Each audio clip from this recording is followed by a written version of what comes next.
masih sederhana, ya, rangkaian listrik sederhana.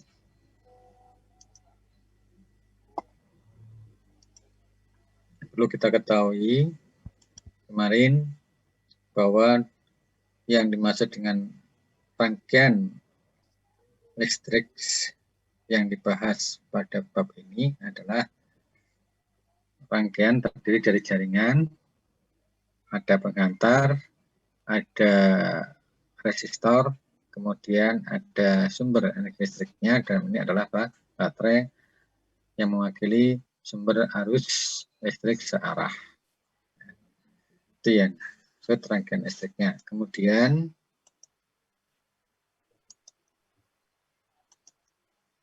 rangkaian listrik yang tertutup, ya, itu yang harus kamu perhatikan adalah jika di dalam satu rangkaian kamu menjalari atau kamu melewati, kamu ikuti melewati rangkaian tersebut sampai ternyata sampai posisi kembali ke posisi semula.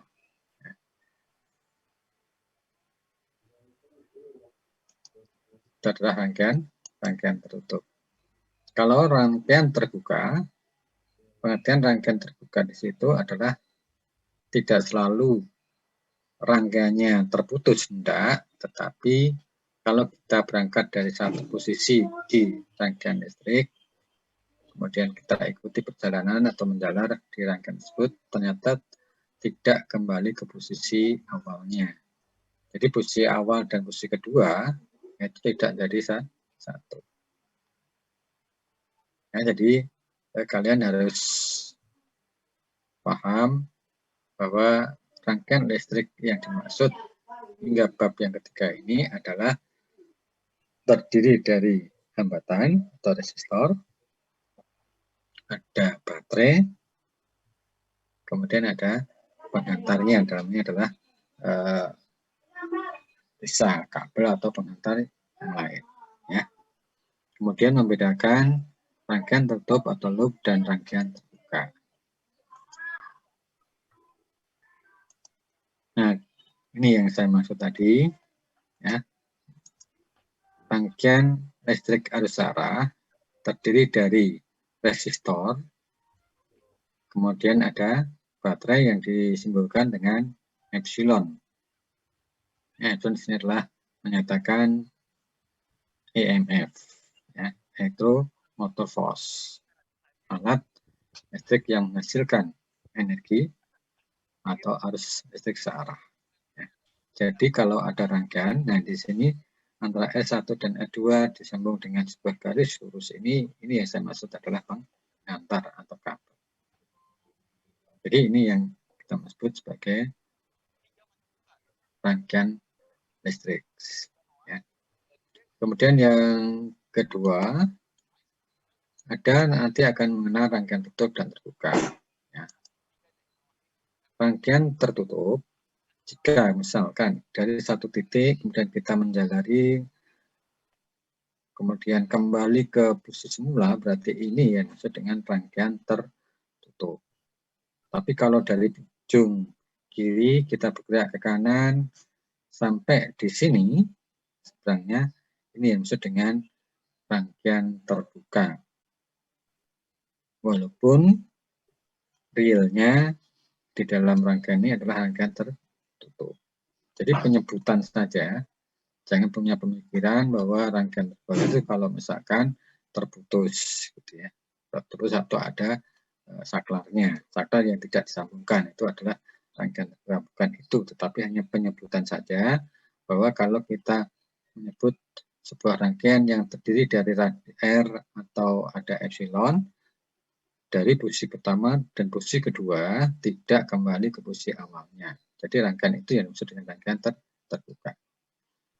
Kemudian jika rangkaian listrik memenuhi sistem tertutup, maka Kirchhoff, nama orang, bahwa sigma V, ya, sigma keseluruhan dari beda potensial, karena tertutup berarti VAB A dan B-nya sama, maka sama dengan 0. Konsekuensinya, seperti pada pertemuan 2 minggu kemarin, sepanjang atau dalam loop ini berlaku sigma epsilon plus sigma R sama dengan 0. Sigma penjumlahan secara aljabar. Jadi kita jumlahkan semua epsilon, semua baterai, semua MS yang ada dalam rangkaian tertutup ini. Nah, kemudian sigma IR. Sigma arus yang mengalir daripada rangkaian dikalikan dengan semua hambatan yang dilewati arus listrik sama dengan 0. Nah, sekarang bagaimana epsilon itu bertanda positif atau bertanda negatif? Caranya, ya ketentuannya, setelah kita mengetahui rangkaiannya adalah tertutup di sini, kemudian kita membuat sebuah hipotesa. Kita buat dugaan.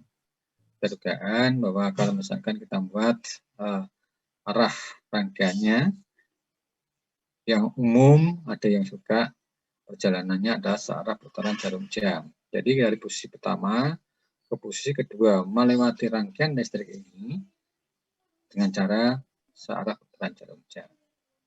Boleh nggak berlawanan arah putaran jarum jam? Boleh. Ya, ini hanya sebuah dugaan. Ya, dugaan yang hipotesis awal. Kemudian, jika hipotesa kita, arah penjalanan kita mengenai kutub positif, kutub yang panjang dari epsilon, maka epsilon itu akan bertanda positif. Kemudian, jika arah penjalanan kita mengenai kutub negatif yang pertama, ya, jadi begini, ini positif, ini adalah negatif, maka epsilon 2 positif, epsilon 1 negatif. Kemudian bagaimana dengan sigma IR-nya? Sigma IR harus di sini. Ya. Nah, setelah menentukan arah loop, maka kita juga menentukan dugaan real arus listrik di dalam rangkaian tersebut. Nah, misalkan ini diberi arah arusnya. Arah arusnya dibuat demikian, searah putaran jarum jam. Ada yang membuat keinginannya adalah berlawanan. Boleh. Ya. Tetapi ketentuannya tetap harus sama. Ya. Ketentuan yang berlaku tadi untuk menyelesaikan hukum Kirchhoff-nya. Ya. Oke. Setelah kita buat, ya, ini kebetulan loop tunggal. Ya, kalau loop tunggal berarti tidak ada titik percabangan. Kalau loopnya lebih dari 1, ya, loop ganda, atau loopnya ada 3 loop, maka harus hati-hati kamu perhatikan ada titik percabangan. Kalau ada titik percabangan, maka pada titik percabangan harus berlaku Kirchhoff pertama. Di mana Kirchhoff pertama adalah jika dalam satu rangkaian listrik ada titik percabangan, maka berlaku jumlah arus yang menuju titik cabang sama dengan jumlah arus yang meninggalkan titik percabangan. Nah, itu yang harus kamu perhatikan. Oke, setelah kita buat, misalkan kita ikuti, ini adalah di sini tidak ada titik percabangan, berarti ini adalah loop tunggal. Dengan demikian tidak memenuhi atau tidak perlu hukum Kirchhoff pertama. Jadi arah loopnya demikian. Kemudian arah arusnya juga seperti ini. Bagaimana aplikasi dari hukum Kirchhoff kedua? Tetap kita masukkan sigma epsilon plus sigma R sama dengan 0. Nah, perhatikan di sini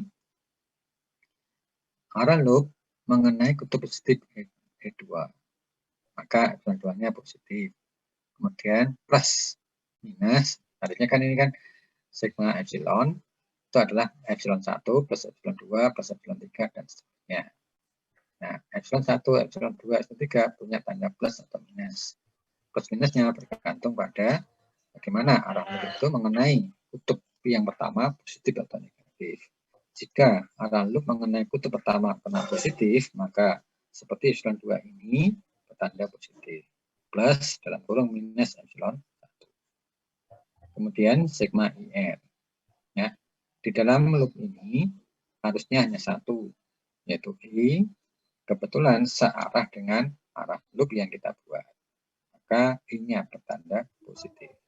I kalikan S1 dilewati S1, tambah I dikalikan R2. Kemudian kita akan dapatkan nilai I-nya di dalam rangkaian tersebut. Harus melewati pada rangkaian tersebut. Ada pertanyaan? Silahkan. Mengulas dua pertemuan yang minggu kemarin. Silahkan. Kalau ini sudah paham, ya tidak boleh dihafalkan dulu. Ya, tidak boleh dihafalkan, tetapi harus memahami langkah-langkahnya, step by step-nya. Kalau itu sudah paham, soalnya divariasi kayak apapun, kamu bisa menyelesaikan dengan benar. Ya. Kemudian, jika misalkan setelah kita masukkan angka I-nya bertanda negatif, ya, tanda negatif, artinya adalah arah loop yang kita buat seolah-olah putaran jarum jam, arah jarum jam, realnya dalam rangkaian tersebut adalah berlawanan. Ya, realnya.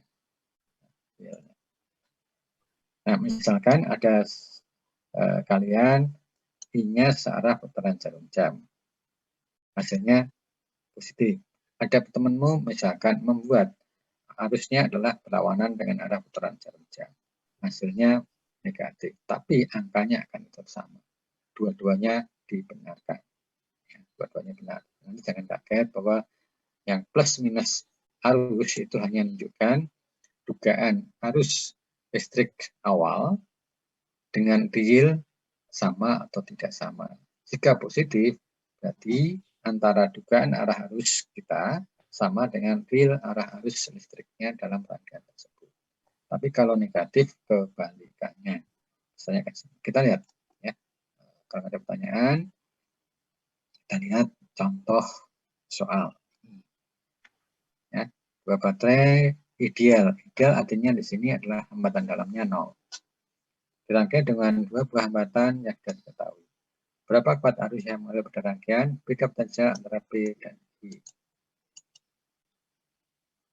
Nah, kemudian demikian, tanya adalah beda potensial P dan I.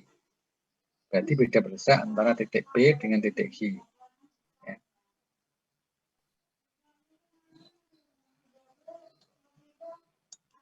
Langkah pertama, ya, dalam menyelesaikan soal ini, langkah pertama adalah cermati dulu.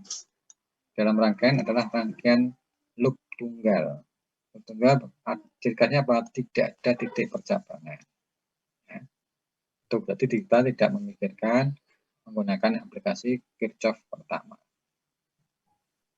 Berikutnya, membuat arah loop.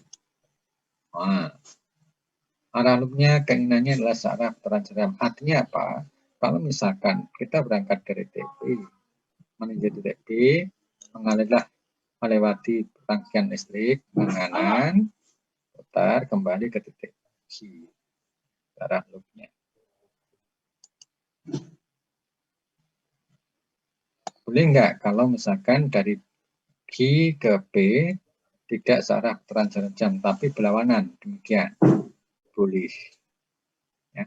Tetapi harus tetap konsisten ketentuan yang di depan tadi.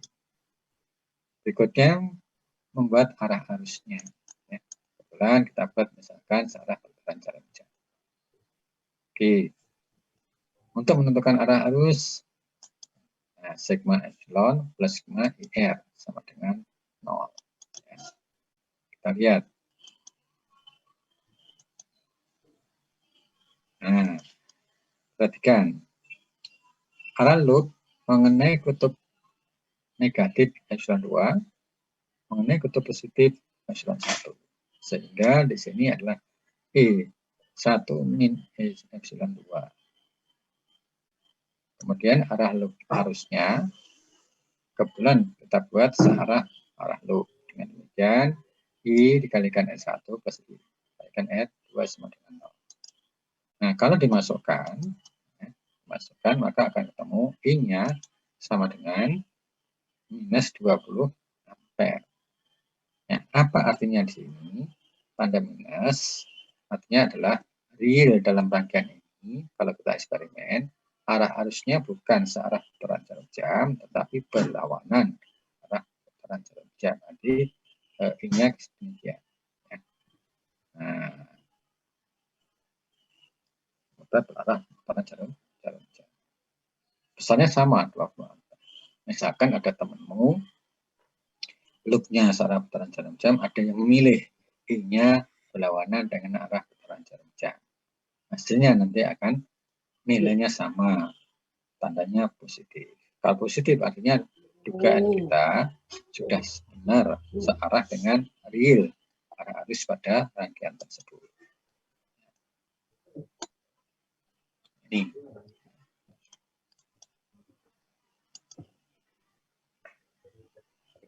Kemudian yang B, beda potensial antara P dan H.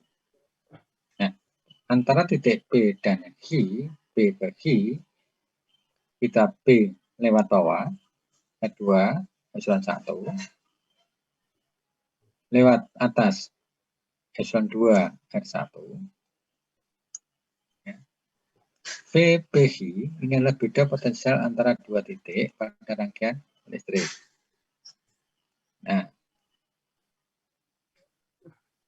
rangkaian listrik kalau kita tinjau dari P ke H, itu yang dimaksud dengan kita beri nama, istilahnya adalah rangkaian terbuka. Kalau kita menuju dari P ke H, itu adalah rangkaian terbuka.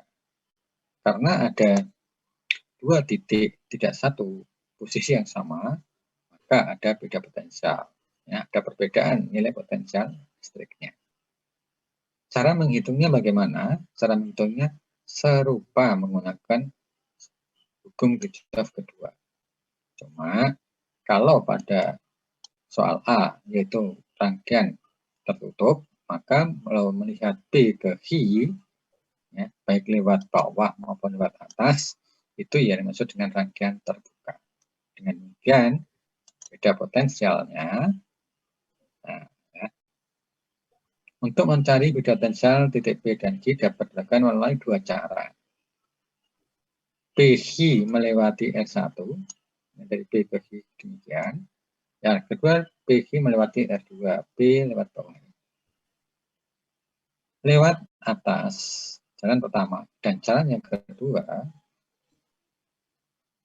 hasilnya sama. Kalau tidak sama, maka ada yang salah.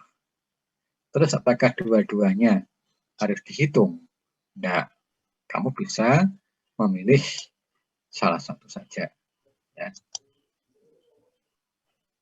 Ingat, arah arus yang benar adalah berlawanan arah jarum jam. Misalkan dari cara pertama dari P ke Q melewat R1, seperti demikian. Arah loopnya kalau P lewat atas, nah, ya, dari P ke Q melewati berlawanan jarum jam. Nah, dari G menuju G. Nah, VPG, ya, kalau di sini adalah hukum Kirchhoff kedua tertutup sama dengan 0,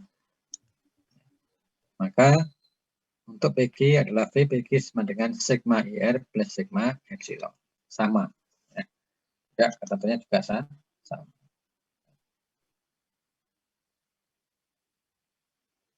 I-nya kita dapatkan 20 dikalikan S1 ditambah kalau kita dari P ke atas ya, lewat epsilon 2 mengenai kutub positif epsilon 2. Hasilnya 110 volt. Kalau lewat cara yang kedua, lewat bawah, P ke Q. Arah loopnya P ke Q. Maka VPC-nya dari P ke Q mengenai kutub positif epsilon 1. Saat ini bertanda positif.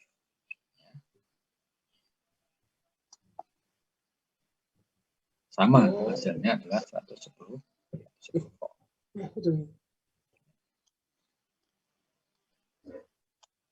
Ada pertanyaan? Silakan. Nah, sekarang kalau loopnya lebih dari satu. Loopnya lebih dari satu, berarti ciri khasnya apa? Di dalam rangkaian listrik ada baterai atau epsilon, ada R-nya. Yang utama karena ada loop ganda, berarti di sini ada titik cabang. Kalau ada titik cabang, berarti di situ rangkaian loop tidak tunggal. Jadi pada titik percabangan ini berlaku hukum Kirchhoff pertama. Kita harus menuangkan, membuat sebuah asumsi arah arus pada titik percabangan itu harus ada yang menuju titik cabang, harus ada arus yang menjauhi titik cabang. Nah, ini loop pertama. Loop kedua, jadi loop pertama terdiri dari epsilon 1, R1, R3. Loop kedua ya, terdiri dari R2, epsilon 2, dan R3.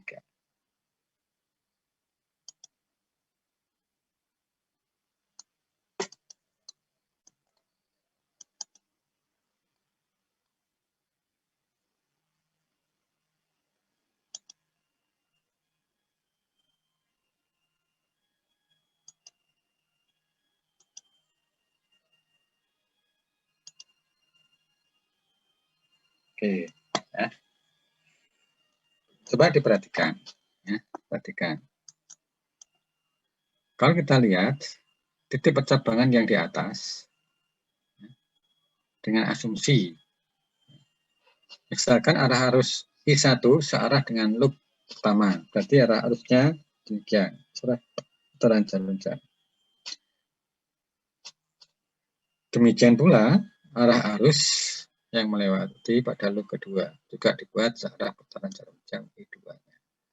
Nah, perhatikan di sini I1 menuju titik cabang, I2 meninggalkan titik cabang, maka yang cabang yang ke sini itu adalah boleh menuju, boleh menjauhi. Nah,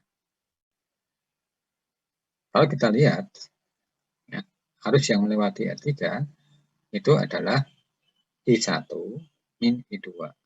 Artinya apa? Dengan jika acuannya adalah searah putaran jarum jam, maka di sini adalah I1 min I2. Bergantung nanti hasilnya I1 I2 itu besar mana.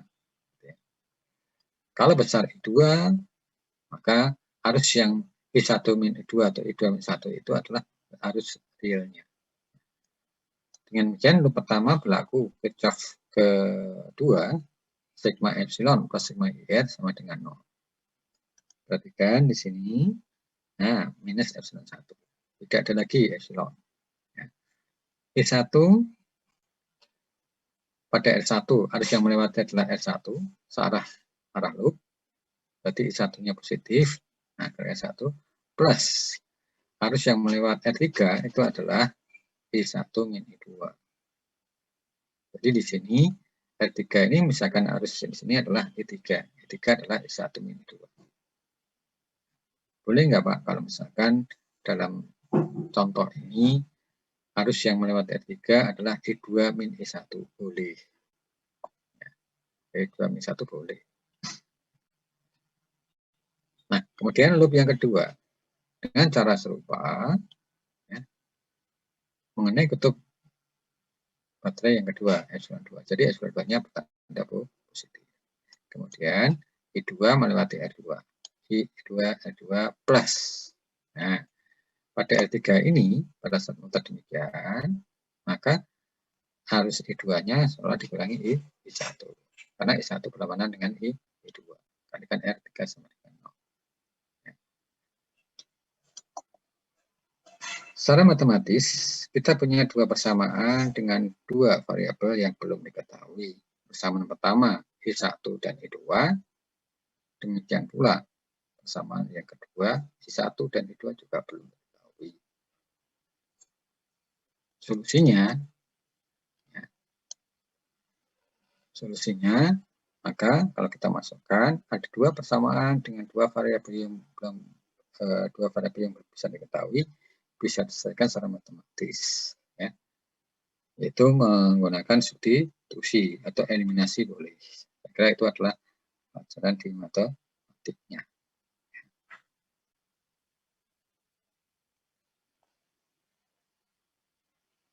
Contoh, ya, tentukan kuat arus pada masing-masing cabang dan beda potensial antara titik A dan titik B. Di dalam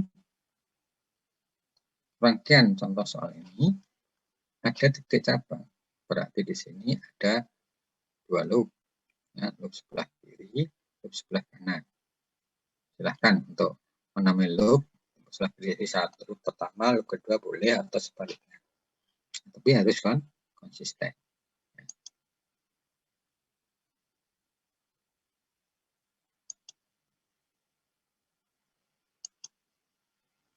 Loop pertama,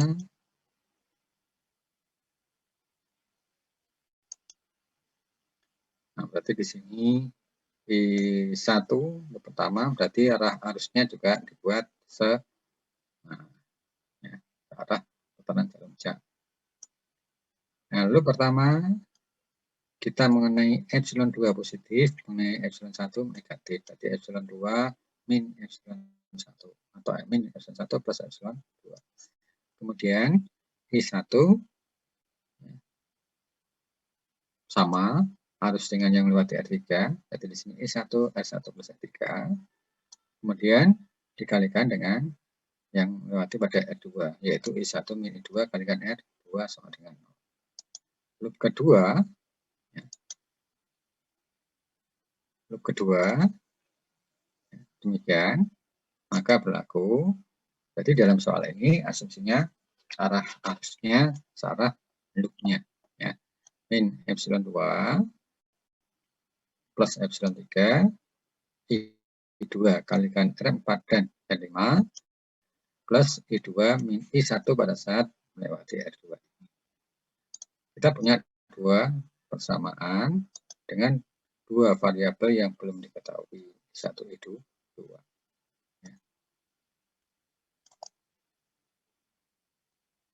Bisa substitusi, bisa eliminasi, maka kamu dapatkan I1 dan I2-nya.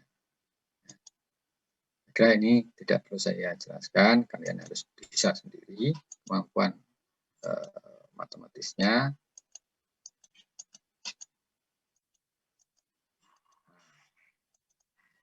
Ternyata setelah kita hitung, pada loop pertama tandanya minus.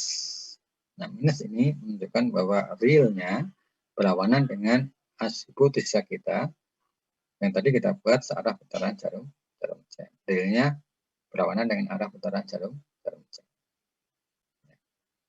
Keduanya positif.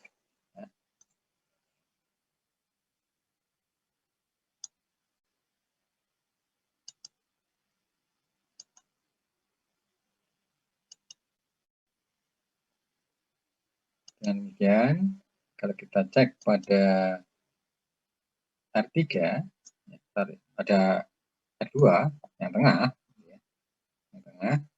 ternyata I3 adalah I1 min I2. Tadi kita buat adalah I3 I1 min I2. Minus 5/8, arus listrik realnya yang melewati R2, nilainya 5/8 ampere, tetapi berlawanan tanda minus ini. Bukan I1 min 2, tapi I2 min I1. Sekarang beda potensial antara A dan B. Perhatikan beda potensial antara titik A dan B. Nah, di sini VAB. A ke B itu bisa lewat tengah, bisa lewat kanan, loopnya artinya adalah perjalanan kita menuju titik B itu adalah arah loop.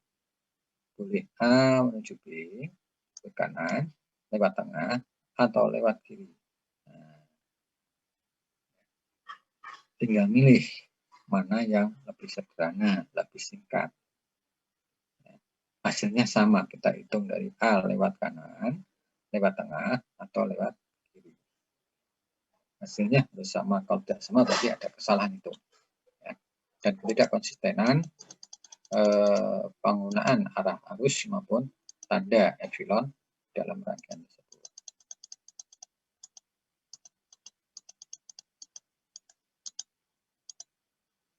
VAB berarti lewat tengah ini.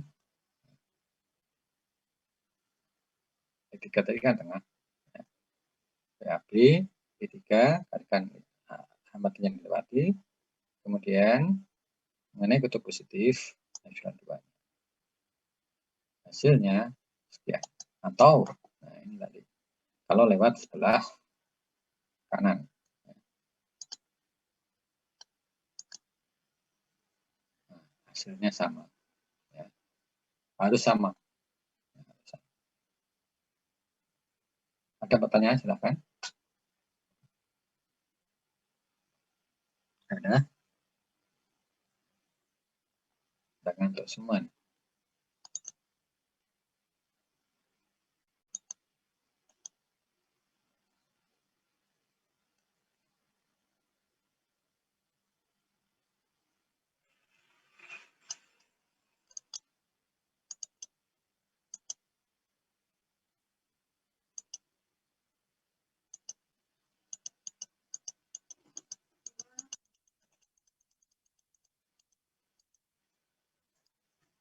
Oke,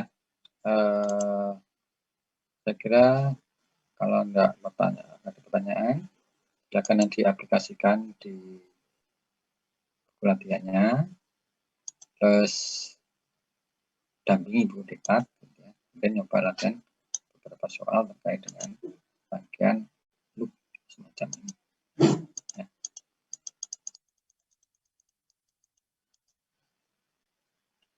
Nah, ini untuk loop yang 3. Ya. Penyelesaiannya juga sama, prinsipnya sama, ketentuannya sama. Di sini ada titik cabang yang 1, 2, 3, 4. Ada 4 titik cabang. Pada 4 titik cabang maka berlaku kejok pertama. Jumlah arus yang menuju dan jumlah arus yang meninggalkan itu harus sama. Ya. Langkah pertama pada titik cabang harus ada arus yang kita buat menuju titik cabang, harus ada yang keluar dari titik cabang. Itu yang harus diperhatikan.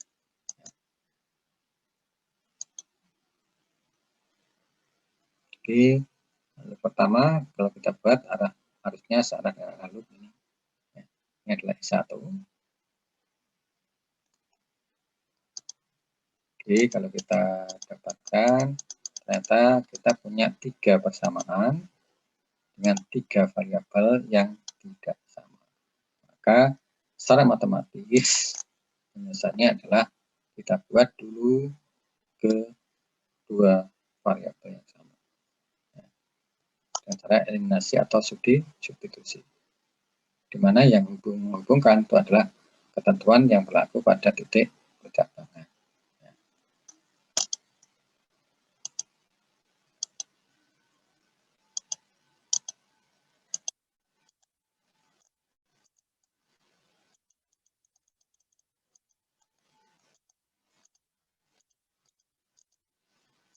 Nah, untuk mengetahui tingkat pemahaman kalian, mau tidak mau memang harus mengerjakan sendiri latihan soal dengan soal yang sudah ada jawaban. Ya, ikuti pemahamannya bagaimana. Ya.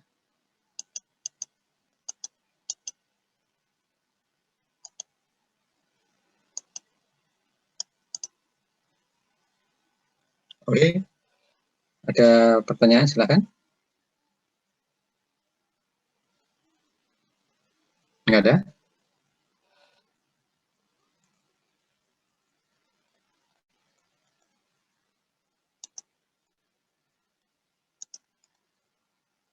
Oh. Tidak.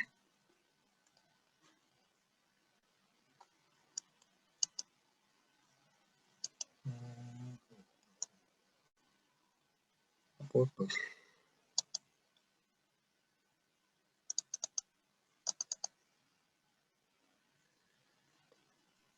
Kalau dari saya sepertinya masih aman Pak untuk loop 1 sama loop ganda. 1 dan 2 aman ya? Iya, insya Allah aman Pak untuk hukum Kirchhoff 1 dan 2-nya berarti Pak ya. Insya Allah masih aman Pak. Oke lah, itu materi terakhir kita. Ya. Nah, nanti silahkan berdiskusi dengan asisten hari Rabu. Ya. Kemudian di pertemuan minggu depan, nanti saya berikan tugas untuk mengerjakan, kemudian kita diskusikan. Dan misalkan ada tugas, silakan dimunculkan di share screen gitu ya. Kemudian kita diskusikan, saya bisa memberikan masukan, ada salah atau benarnya. Nah, yang lain juga bisa mengikuti. Ya. Saya kira gitu aja ya kita hari ini. Ya. Kalau ada pertanyaan